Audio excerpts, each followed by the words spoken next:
Create చేయబోతుందా? ఉన్నట్టుండి ఇండియాకే, అందులోనూ హైదరాబాద్కే ఎందుకు వస్తున్నట్టు?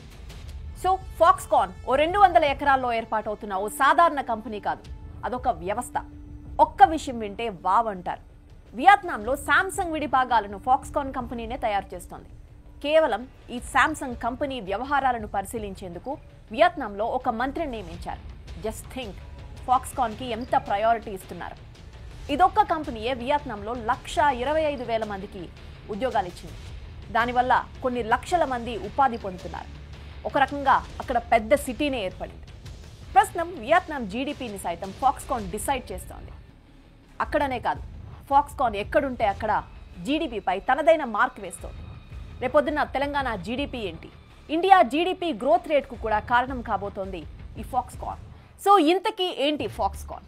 ఏం తయారు చేస్తుంది? It's a multinational electronics contract